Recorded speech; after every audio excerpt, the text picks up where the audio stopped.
Mesdames et messieurs, bonsoir. Nous sommes samedi 31 mars. Bienvenue dans le 20h. Voici les titres. Dans quelques heures, les fidèles chrétiens à travers le monde vont célébrer la fête de Pâques qui marque la résurrection de Jésus après sa crucifixion. Mais quel sens donner à cette fête pascale? Quelle signification et quel symbole pour les fidèles chrétiens?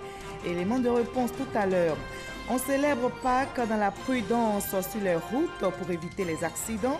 L'Office de sécurité routière est en campagne. Les ministres des Transports et des Infrastructures économiques apportent leur soutien à Lozère pour sensibiliser les automobilistes. En Sierra Leone, plus de 3 millions d'électeurs étaient aux urnes ce matin pour le second tour de la présidentielle. Ils devront choisir en Samura Kamara, le candidat du pouvoir, et le principal opposant Julius Mada. Le vainqueur succédera au président Ernest Faye Koroma, arrivé au terme de ses 2 mandats. Le monde de la musique en Côte d'Ivoire est en deuil. L'artiste chanteur Désir Champion n'est plus. La terrible nouvelle est tombée ce matin. Désir Champion est décédé suite à un malaise. Il s'apprêtait à se produire en concert demain dimanche. Soyez les bienvenus sur RTI 1. Ajoutez notre rendez-vous culturel de samedi. Nous ferons un tour en pays Bété, précisément à Yakoli Dabo, c'est dans le département de Soubré, où la parole, la poésie, l'art d'une manière générale ont été célébrés par environ 5000 festivaliers. Le Didiga Festival, consacré au chant et à l'oralité, est organisé en la mémoire du professeur Zadi Zaourou, maître du Didiga. Qu'est-ce que le Didiga? Pourquoi un tel festival à Yakoli Dabo? L'oralité en pays Bété, quel apport dans notre culture? Pour répondre à toutes ces questions, nous avons invité le commissaire général du Didiga Festival, M. Eugène Zadi. Bonsoir, M. Eugène Zadi. Bonsoir, madame. Alors, dites-nous, vous êtes l'initiateur du Didiga Festival. C'est exact. Alors, dites-nous, c'est vrai, dans quelques instants, vous allez nous éclairer sur l'intérêt et l'apport d'un tel festival dans la culture ivoirienne. Mais avant, donnez-nous la définition de Didiga en français. D'abord, le Didiga, merci madame, merci déjà de m'avoir invité. Le Didiga, c'est un mot bité qui indique une situation surréaliste. En fait, c'est quelque chose qui défie l'entendement, la logique.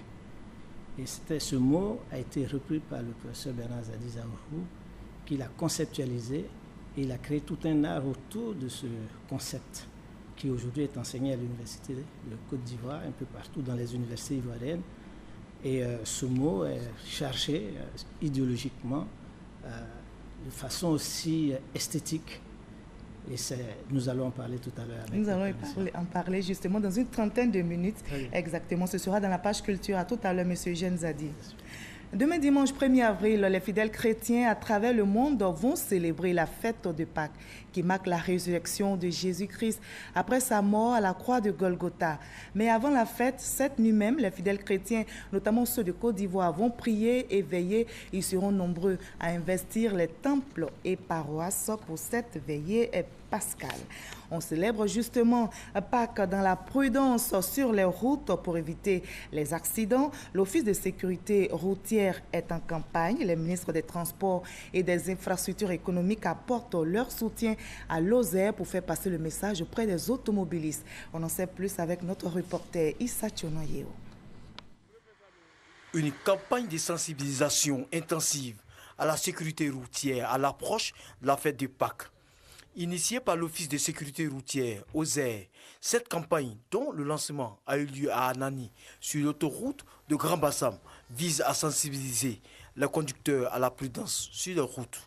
Avec un minimum de prudence et de responsabilité, tous ces usagers de la route peuvent garantir à notre pays une fête joyeuse, sans tache ni larmes.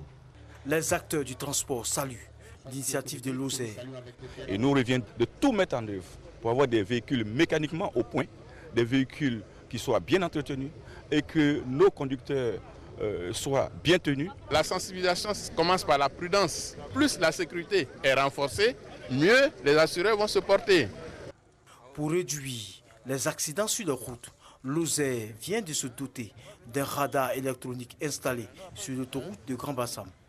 C'est un radar qui a une capacité de stockage de plus de 50 000 images, qui a la capacité de transmettre les messages d'infraction, c'est-à-dire les images, dans un centre. La fête de Pâques est une période où les populations se déplacent massivement à l'intérieur du pays. C'est aussi la période où l'on enregistre le plus d'accidents sur les routes. Les autorités ivoiriennes ont appelé les conducteurs à un comportement citoyen au volant. Au-delà de contribuer à préserver les vies humaines, cet instrument moderne prendra une part active dans l'avènement de l'Ivoirien nouveau, tel que prôné par son Excellence M. Alassane Ouattara, président de la République. Ce type d'Ivoirien, en ce qui nous concerne, devra être celui qui est courtois au volant, celui qui roule à allure modérée, en respectant les prescriptions du code de la route. La Côte d'Ivoire a enregistré 11 743 accidents en 2017. La seule semaine pascale a enregistré en cette même période 292 accidents avec 34 personnes tuées et 461 blessées. Et avec prudence, nous allons effectuer un voyage pour nous rendre à Yamoussoukro. Pakinu, vous allez le voir, est célébré avec ferveur dans la région du Bélier. La 5e édition a démarré à Yamoussoukro. Culture, cohésion sociale et développement sont les caractéristiques de Pakinu dans le Bélier, lancé en présence du vice-président Daniel Kablan-Duncan et du ministre d'État Jano Ahoussou Kouadio. Cette année, le peuple Agni est invité spécial. Kader Sokotogo. Boulevard Mami Adjoua de Yamoussoukro, l'événement était attendu et la tradition sera respectée. Bienvenue à Pakinu Bélier 2018.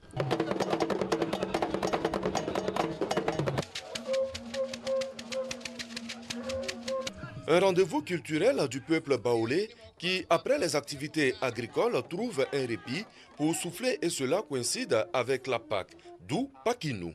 Si Pakinu est célébré dans tous les villages à baoulés, Yamoussoukro se veut le point culminant de la célébration. L'ouverture de cette 5e édition de Pakinu du Bélier procure à tous les habitants du district autonome de Yamoussoukro une joie immense. Aussi voudrais-je traduire toute ma gratitude encore à son Excellence Monsieur le Premier ministre Ahoussou Jano, initiateur de ces festivités. Je nourris le profond espoir que la fête sera belle. L'initiative de Pakinu Bélier est à mettre à l'actif du ministre d'État Jano Ahoussou Kouadio, par ailleurs président du conseil régional du Bélier. La cohésion sociale occupe une bonne place dans la célébration. Cette année, le peuple Agni est à l'honneur. Ce Pakinu est un grand Pakinu. Pakinu de retrouvailles des frères, des sœurs du pays Agni, du pays Zima, du pays Abouré, qui sont venus partager avec nous. Partager avec nous l'amour, la fraternité. Je voudrais, au nom de tous les organisateurs de Pakinu, qui depuis 5 ans nous accompagnent, leur dire Nanam Amvleo. Pour l'ouverture de Pakinu Bélier 2018, un défilé carnavalesque est venu apporter une coloration particulière à la fête. Et Pakinu Bélier 2018 est aussi rehaussé par la présence de Sa Majesté Nana Akouabouni II, la reine des Baoulés. Elle effectue ainsi sa première sortie depuis son intronisation en 2017. La reine vient s'associer à toutes les initiatives de cohésion sociale véhiculées à travers Pakinu. On retrouve Kader Sogodogo. Résidence de feu le président Félix Houphouët-Boigny à Yamoussoukro. La reine des Baoulés, Sa Majesté Nana Akouabouni II, accompagnée d'une forte délégation de la cour royale, a pris ses quartiers.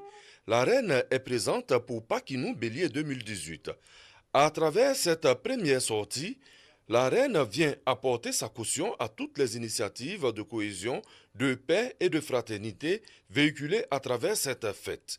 À Yamoussoukro, cette première sortie est perçue comme un honneur. Une forte délégation de têtes couronnées Agni, invité spécial de Pakinu Bélier 2018, suivi du ministre d'État Ahoussou Jano et de l'inspecteur général d'État Awandoli Théophile, sont allés présenter leur civilité à la reine Akouabouni II.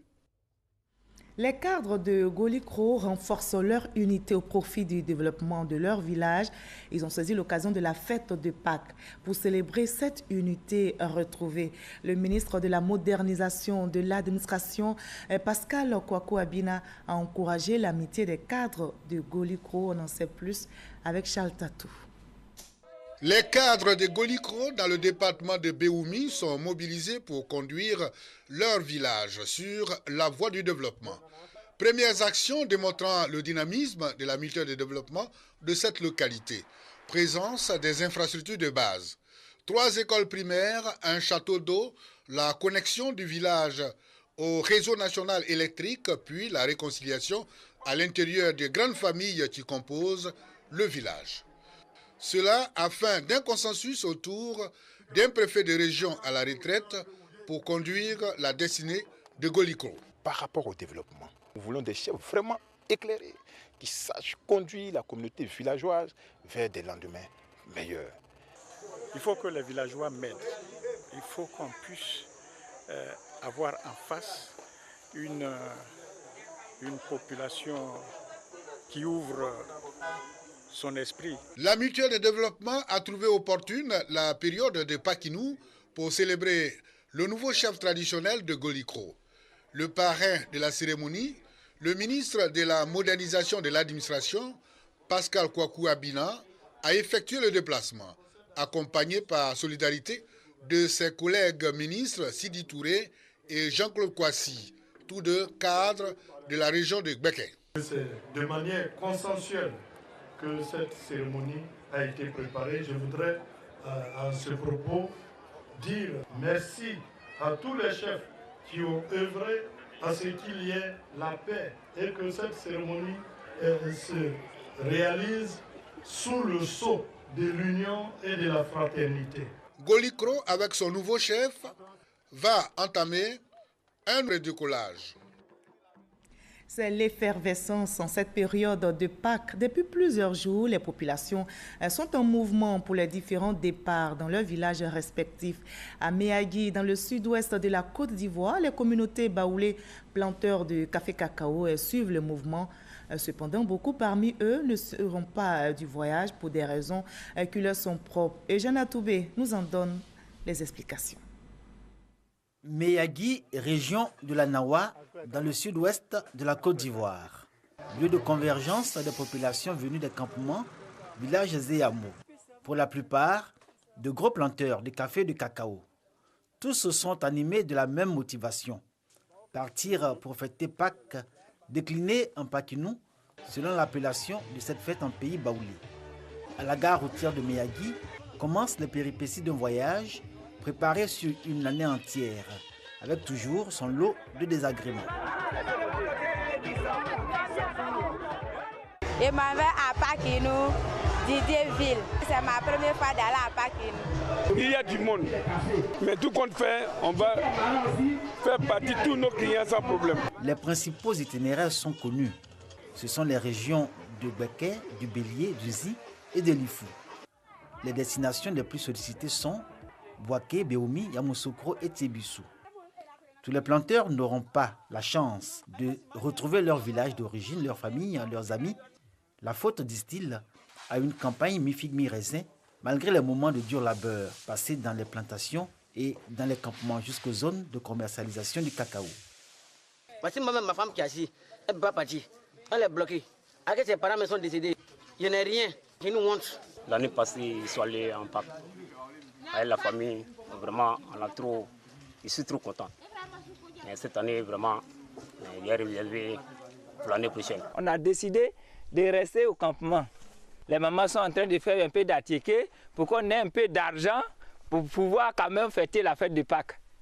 Entre déception d'une fin de campagne morose, appel du village pour les activités de développement pendant Pakinou, nombreux producteurs membres de la coopérative Ekamom de Méagui ont obtenu des responsables de cette structure une aide considérable, par solidarité, mais surtout au nom de l'esprit d'union et de partage qui constituent les valeurs que l'Église appelle à développer et promouvoir en cette période particulière qu'est le temps pascal. Je suis venu voir la coopérative, il m'a laissé quelque chose, bon, C'est grâce à lui que je pourrais aller fêter la fête de Pâques. C'est des prêts.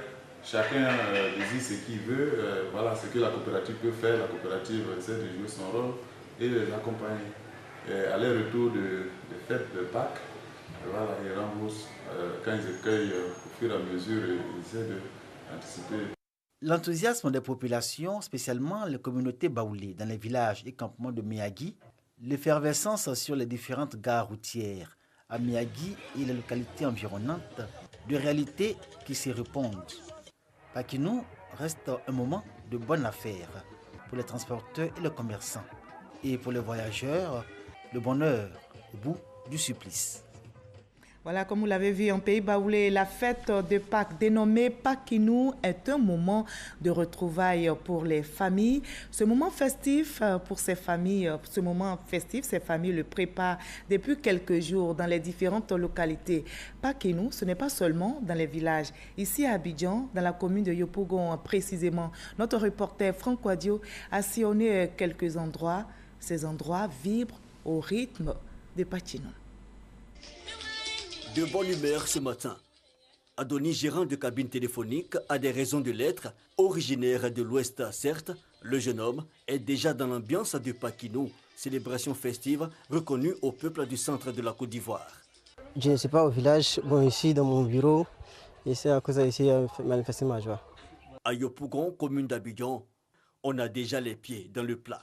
Au détour d'une ruelle, un maquis, espace à loisirs improvisé. Certains fêteront sur place, d'autres se préparent pour le lendemain. J'attendais la dernière minute parce qu'il n'y avait pas les moyens, mais mon âne est arrivé tout de suite, j'ai payé mon ticket depuis hier. Ce matin, à 15h, je quitte Abidjan pour aller fêter. Il faut souvent rester en ville aussi, fêter avec tes frères, ceux avec qui tu as vécu ici, pour qu'ils sentent aussi la fête de Pâques. De bonnes affaires en perspective pour tenancières de bistrot, coiffeuses et couturières. Certaines regrettent déjà le trop-plein de travail. Bon, je viens de Boaké. Je voulais partir fêter à Pakinou, mais à cause du travail, là, je n'ai pas pu partir. Donc l'année prochaine, je vais partir fêter Pakinou chez moi.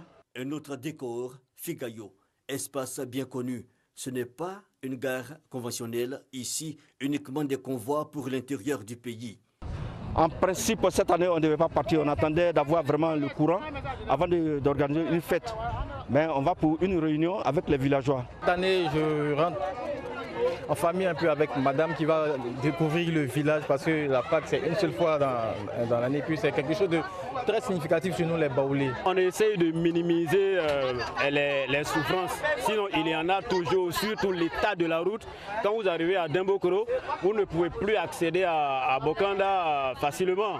Pour une distance de 62 km, vous allez mettre pratiquement 3 heures parce que la route est impraticable. Ambiance à bon enfant, mais souvent la tension monte. Mais on finit toujours par s'entendre. Cet autre car est prêt pour le départ. Enfin, on est dans le car là maintenant. Depuis à 5 ans, on est là. Après 1000 tractations, enfin le départ, Pakinou aura lieu pour ses passagers. Mais pour ceux encore désireux de sortir du district d'Abidjan, ce n'est pas encore gagné. Mais que révèle la fête de Pâques pour les chrétiens? Quel sens donner à cette fête pascale? Quel symbole pour les fidèles chrétiens?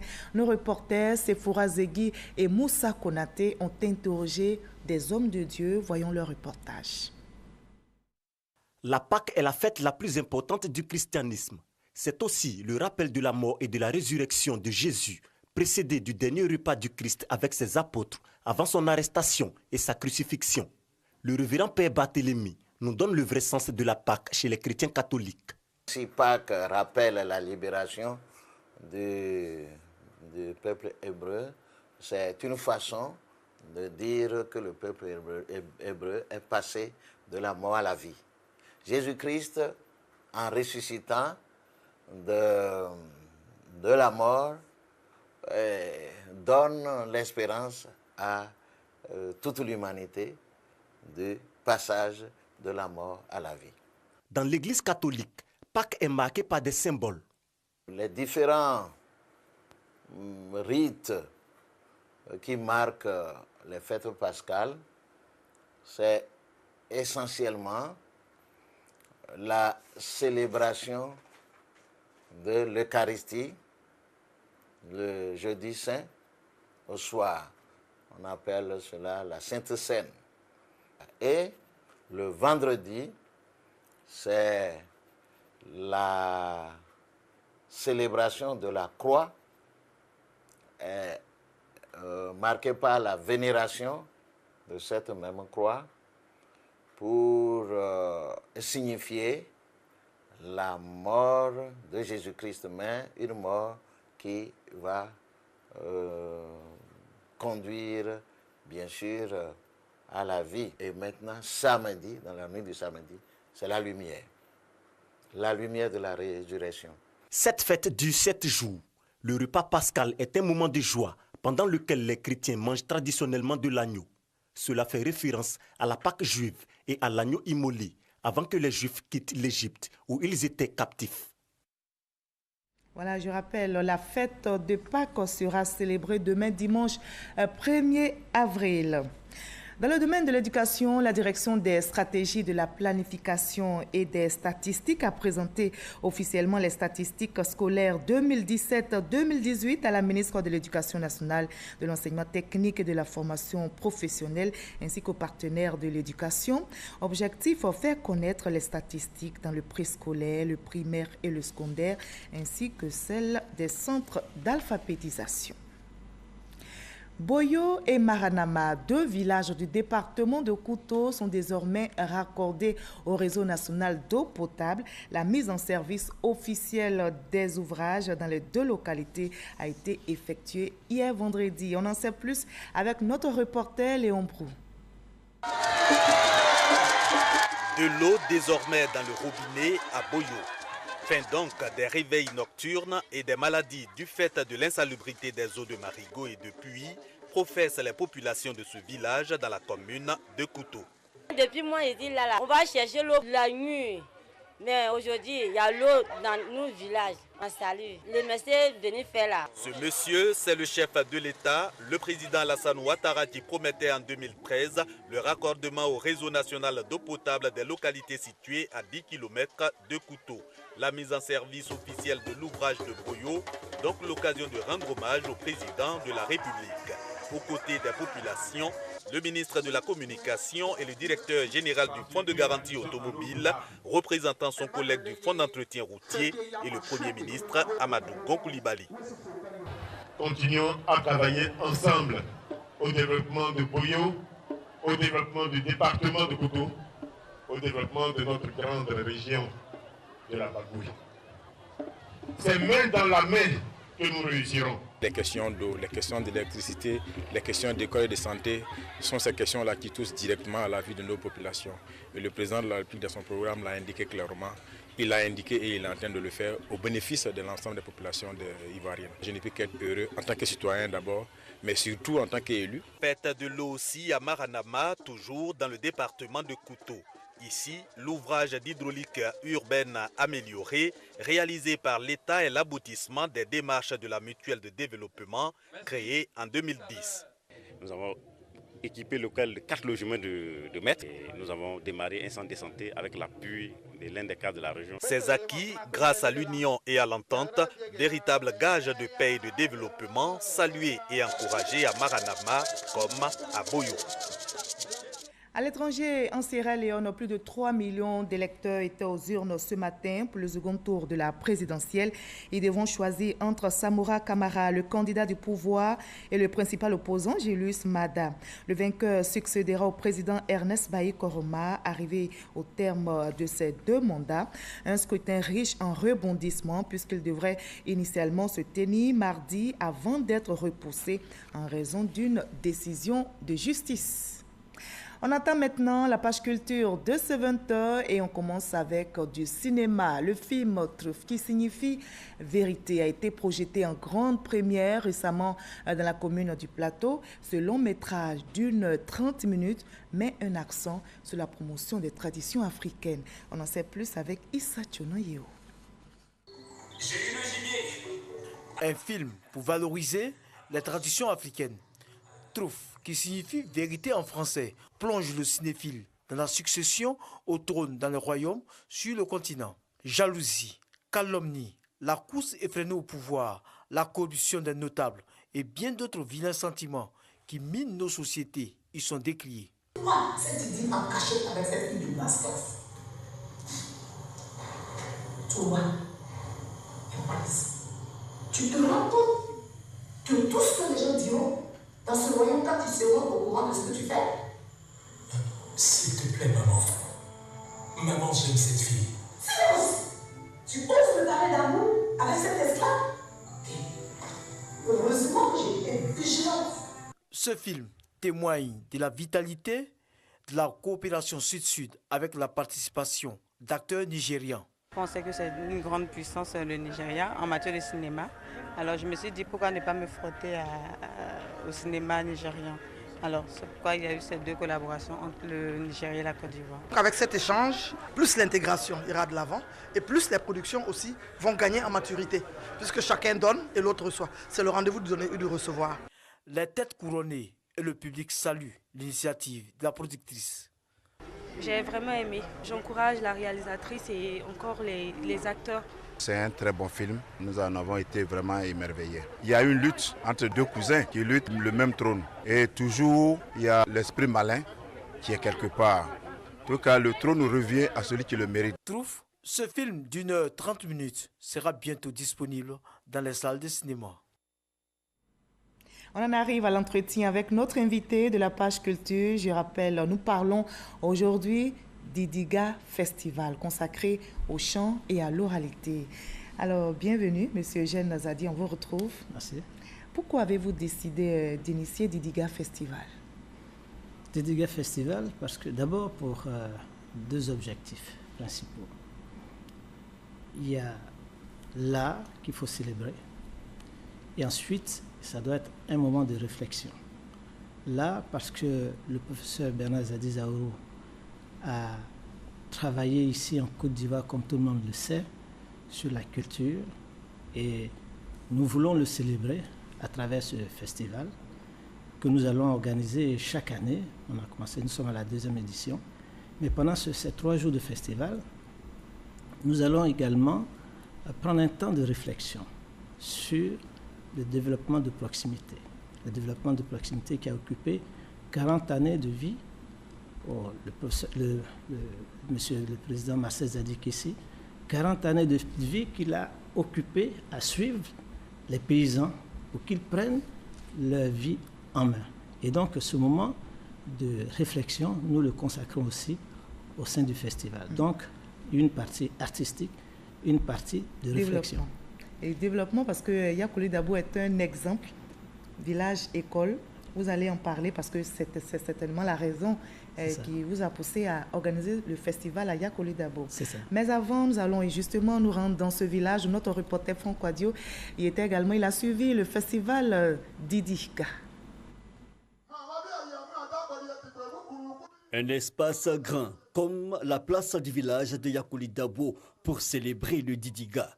La parole chantée par le dodo, l'arc musical, c'était le rêve de Bernard Boté Zadi Zaourou. Que ton âme nous serve de sésame. Enseignant et universitaire, homme politique, parti en mars 2012, mais bien présent dans son village à travers cette 2e édition du festival du Didiga. C'est la manière de dire même l'impensable. Le Didiga, c'est tout ce qui se dit et fait marcher la réflexion. Le Didiga, l'art de l'impensable, les initiés parlant à la société. C'est là tout l'art oratoire BT s'exprimant en 3 dimensions.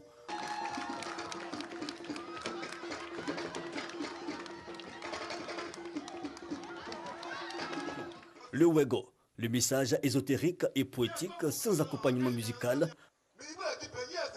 Puis le Lobotori, la poésie psalmodiée, elle est plus douloureuse. Et le Tourou, la forme aboutie à travers la parole et le chant. Eux donc, ce sont ceux qui portent la parole et par extension le message. Ils sont instruments de cohésion sociale. Le sujet est abordé d'ailleurs lors de cette conférence animée par le professeur Seribaï. À partir du moment où on s'est accordé, on s'est entendu sur là où on veut aller, on peut maintenant plus facilement s'entendre sur la manière d'arriver à notre destination. La danse, les pratiques sociales, mais aussi la gastronomie du peuple bété explorée, promoteurs et participants sont satisfaits. Pour la deuxième édition, on dit qu'il y a eu un travail fait. Travail qui fait que la destination, ce qu'on appelle la destination, devient plus ou moins crédible pour un festival. Vraiment, moi je découvre aujourd'hui une culture diversifiée. Une culture, en tout cas, qui représente tout le peuple de la Côte d'Ivoire. En tout cas, les Bétés sont hospitaliers. Ce festival, c'est comme un pèlerinage. Parce que quelqu'un comme Bernard Zadi ne pouvait pas mourir 2 fois. Parce qu'une deuxième mort, c'est quand on t'oublie. Un vide qui a été comblé. Depuis des années, on pensait à ça. Nous sommes à la 2e dimension, mais nous croyons que c'est déjà grand. Par la qualité des gens qui sont venus ici, nous pensons que le Diga a un avenir prometteur. Yakolidabo, village moderne et modèle de développement local, encore plus sous les projecteurs. Dans la soirée du dernier jour, le groupe Magic System, invité spécial sur scène, un pont ici entre la tradition, le taureau, et le modernisme, le zouglou. Un moment particulier.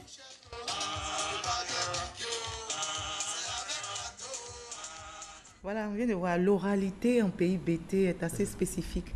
Il y a plusieurs genres. Quels sont ces genres? Bon, disons qu'il y a plusieurs genres, mais moi j'ai voulu présenter 3 genres poétiques.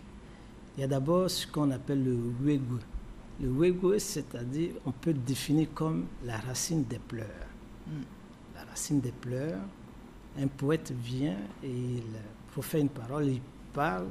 Disons que ce n'est pas une parole, il ne chante pas, il ne parle pas, mais enfin, ce qu'il présente est une poésie qui est psalmodiée, sans aucun instrument et qui se transforme jamais en mélodie. Donc ça reste une parole proclamée et ce poète-là proclame cette parole et une fois qu'il termine, eh bien sa poésie prend fin. Le deuxième art poétique s'appelle le Lobutuweli. Lobutuweli, ce qui veut dire parole pour pleurer. C'est toujours autour du deuil, hein? Le Lobutuweli, parole pour pleurer. Et là, ça commence exactement comme le wegwe, c'est-à-dire par une parole psalmodiée, suivie d'une mélodie, et ensuite, il se trouve qu'il y a des instruments qui accompagnent, ça se transforme même en chanson. Puis enfin, le taureau, que tout le monde connaît beaucoup mieux en Côte d'Ivoire, c'est une poésie chantée. Vous connaissez Tima Agbaï, la Goliath des Émile, c'est une poésie chantée. Voilà donc les 3 genres poétiques que nous avons voulu présenter au cours de ce festival. Et des genres poétiques qui sont exécutés pendant des moments clés. Oui, tout à fait. Mais bon, le Goutuweli, c'est des chansons de deuil, mais ça peut se chanter dans une période, dans une activité festive. Pareil aussi. Par exemple, mariage. Mariage, tout à fait. Aussi, quand il y a un événement important, on peut utiliser le Goutuweli, le taureau également. Mais ce qui est un tout petit peu différent, c'est le wegwe c'est cette parole-là qui est proclamée dans des circonstances de deuil. Mais aussi, vous avez vu, on a pu l'utiliser au cours de ce festival. Donc, on veut sortir un peu de cet espace-là pour pouvoir l'ouvrir. Parce qu'il n'y a pas que l'art poétique en tant qu'art, mais il y a le message qui est véhiculé aussi en direction du public. Des messages clés. Des messages très forts. Cela aide, les messages qui aident à éduquer la population, à parler à la communauté, à disséquer la communauté, pour lui dire ce qui va, ce qui ne va pas. Vous savez, dans notre région, les gens sont particulièrement attachés à la liberté de la parole. Ils sont libres, ils pensent librement, il faut qu'ils expriment ce qu'ils ont. Donc la démocratie, quoi. Oui, la démocratie. En tout cas, ce qui est certain, c'est la liberté de la parole. D'accord. Alors, l'art culinaire bété était aussi au menu de ce festival. Bien sûr. C'était quelques-uns. Disons, il y a l'art culinaire bété, bon, nous avons les mêmes plantes, hein, ce n'est pas spécifique au peuple bété, on les utilise différemment. Il y a le tikliti, dont Clémentine Papoué parlait très souvent dans ses films. Il y a aussi... On va s'arrêter sur le deuxième. Le nuboko. Le nuboko, c'est une sorte d'épinard. Et tout ça, vous les avez présentés à ce festival? Absolument. Alors, Yakolu Dabo est un village, comme je l'ai dit, un village école, et ce n'est pas de façon fortuite que ce festival-là s'organise à Yakolo Dabo. Ouais. Expliquez-nous, donnez-nous un peu les raisons. Je vous ai dit, il y a 2 raisons. D'abord, on peut célébrer, certes, le professeur Bernard Zadi Zaourou, et puis envoyer des messages en direction de la population, surtout des jeunes, pour qu'ils se mettent au travail. Mais aussi, c'est un moment pour faire la promotion de tout le travail que le président Marcel Zadi Kissi a fait à Yakolo Dabo. Vous avez vu, c'est un village modèle, un village modèle où les populations ont pris en main leur développement. Exact. Alors, quel a été le secret? Le secret, eh bien, c'est d'abord permettre aux populations elles-mêmes de penser leur développement. Rien ne se décide au sommet. Tout se décide à la base et nous, on les accompagne. Pendant une année entière, mon frère Marcel Zadi Kissi m'a demandé d'aider la population à faire les réunions, à structurer leurs réunions. Je l'ai fait une fois par mois, tous les week-ends, je m'y suis rendu. Il m'a dit, n'interviens pas pour les... Il faut simplement intervenir pour les orienter, mais ne décide rien à leur place. Ne les oriente pas pour qu'ils puissent prendre des décisions qui te plaisent. Non, accompagne-les pour faire des réunions efficaces, des réunions courtes, au cours desquelles ils prennent des décisions et ils puissent consigner ces décisions. Et donc, on les encadre. Vous alliez tradition et modernité. Absolument, c'est indispensable. Sinon, on ne peut pas se développer. C'est une recette qui marche bien à Yakolo Dabo. Ça peut marcher partout en Côte d'Ivoire. D'accord. Je voulais juste ajouter un détail, c'est que il y a un Noir américain qui a dit un jour, les jeunes Noirs, ils ne savent pas où ils vont parce qu'ils ne savent pas d'où ils viennent. Sans la tradition, on s'égare. Et c'est ce que vous faites à Yakolo Dabo. Alors, vous voulez donner, dernière question, une dimension internationale à ce festival d'Idiga. Tout à fait. Comment y arriver? D'abord, avec Magic System, vous avez vu, Magic System, je souhaiterais vraiment profiter de l'occasion pour remercier Assalfo et ses amis qui ont accepté de venir à Yakolo Dabo dans ce petit village. Donc, inviter d'autres cultures? D'autres cultures. Bien sûr, on a déjà invité d'autres cultures. L'année dernière, on avait invité Sidonie la Tigresse. Cette année, il y a eu des contes, des séries de contes au cours desquels il y a eu des conteurs qui sont venus de plusieurs régions de la Côte d'Ivoire, dont Obé Manfé. Merci beaucoup, M. Eugène Zadi. Je rappelle, vous êtes le commissaire de Didi Festival. La 3e édition, ce sera pour l'année prochaine. En tout cas, plein succès à vous pour ce festival. Vous allez rester avec nous. Merci. Le monde de la musique, vous êtes un amoureux de la culture. Malheureusement, le monde de la culture est en deuil.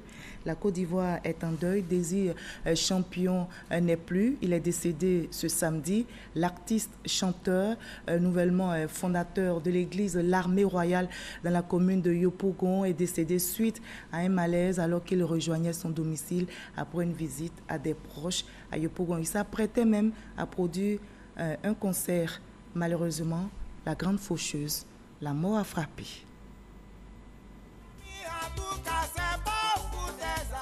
C'est ce que j'ai vu, c'est ça, je vais expliquer. Ce timbre vocal particulier s'élevant en permanence comme une complainte décrivant souffrance mais aussi espoir, on ne l'entendra plus, du moins en live. Guinon Désiré Claver, l'artiste des Champions, s'en est allé ce samedi vers 2h du matin. Certains même n'y croyaient même pas. Même vu les bâches et tout ça, certains ne croyaient même pas. Mais il fallait qu'on arrive à les convaincre parce que dès 3h du matin, la cycle était déjà remplie. Des amis, curieux, connaissances et jeunes du quartier, venus depuis tôt le matin soutenir les parents à la maison familiale à Yopougon-Sikoji, une commune d'Abidjan. Daisy a pleuré. Pour les orphelins, les mères et pour la jeunesse, il s'en est aujourd'hui allé brusquement. Venu la veille échanger ici avec amis et parents, est décédé sur le chemin du retour sur la route de Benjéville. Après son église, c'est avec nous qu'il passait tout son temps. Même hier, il était avec nous. Hier, dans la soirée, il était avec nous. Avant de partir pour Benjéville, il est passé en train de taquiner certains jeunes avec qui nous étions. Quand sa voiture s'est embourbée, c'est en faisant les courses en étudiant, il a piqué une crise. Donc, Dogen disent que c'est une crise. Je ne sais pas si c'est cardiaque, mais c'est une crise qu'il a piqué. Et c'est là c'est pas sûr de ça qu'il est mort. Pas sur le champ, c'est à l'hôpital. Et pour plus de précision, nous nous sommes rendus à l'hôpital général de Benjéville. Sur les lieux, Ce sont les urgences qui ont reçu l'artiste déjà décédé au dire du directeur de l'établissement sanitaire.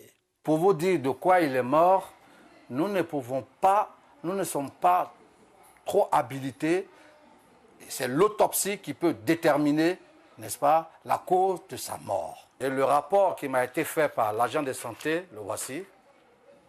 Donc, il est arrivé, décédé. Une famille biologique, mais aussi celle artistique, exprimant sa détresse. C'est triste, il fallait qu'on vienne constater pour voir ce qu'il en est. On paie une valeur très chère de notre écurie.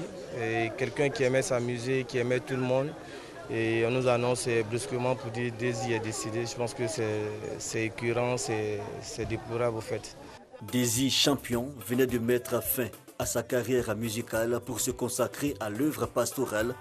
Il laisse une famille doublement éplorée, son géniteur parti il y a quelques mois. Adieu l'artiste, tes jeunes amis de Yopougon Sikoji n'oublieront pas les paroles de tes chansons.